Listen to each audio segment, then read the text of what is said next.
വയനാട് ഉരുൾപൊട്ടൽ ദുരന്തബാധിതരുടെ പുനരധിവാസത്തിനായി ഒരു വീടിന് 20 ലക്ഷം രൂപ നിശ്ചയിച്ച് സംസ്ഥാന സർക്കാർ. ആദ്യഘട്ടത്തിൽ എൽസ്റ്റോൺ എസ്റ്റേറ്റ് മാത്രമായിരിക്കും പുനരധിവാസത്തിനായി ഏറ്റെടുക്കുക.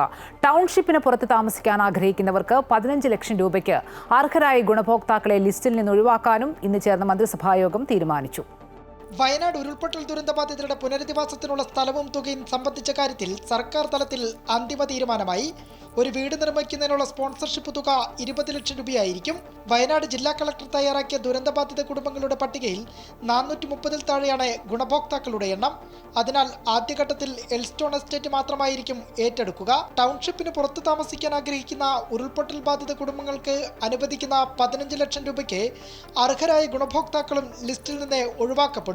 വീട് വയ്ക്കുന്നതിനായി 7 സെന്റ് ഭൂമി വീതമുള്ള പ്ലോട്ടായി പുനഃക്രമീകരിക്കും. ഭൂമി പതിച്ചു നൽകുന്നതിന് ഗുണഭോക്താവിന്റെ വരുമാന പരിധി കണക്കാക്കില്ല. 12 വർഷത്തേക്ക് ഭൂമി അന്യാധീനപ്പെടുത്താൻ പാടില്ല. നോഗോ സോണിന്റെ പരിധിയിൽ നിന്ന് 50 മീറ്ററിനുള്ളിൽ പൂർണ്ണമായും ഒറ്റപ്പെട്ടു പോകുന്ന അവസ്ഥയിലുള്ള വീടുകൾ മാത്രം പരിഗണിച്ചുകൊണ്ട് തിട്ടപ്പെടുത്താനും വയനാട് ജില്ലാ കളക്ടർക്ക് മന്ത്രിസഭായോഗം നിർദ്ദേശം നൽകി. അതേസമയം ദുരന്തബാധിതർക്ക് നിലവിൽ അനുവദിച്ചിട്ടുള്ള 300 രൂപ ബത്ത അതേ വ്യവസ്ഥയിൽ തുടർന്നും അനുവദിക്കും. ഇക്കാര്യത്തിൽ തുടർ നടപടി സ്വീകരിക്കാൻ സ്റ്റേറ്റ് എംപവേർഡ് കമ്മിറ്റിയെ മന്ത്രിസഭായോഗം ചുമതലപ്പെടുത്തി.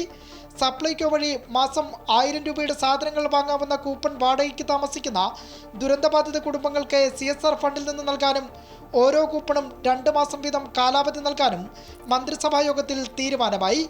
അമൃത ന്യൂസ്, തിരുവനന്തപുരം.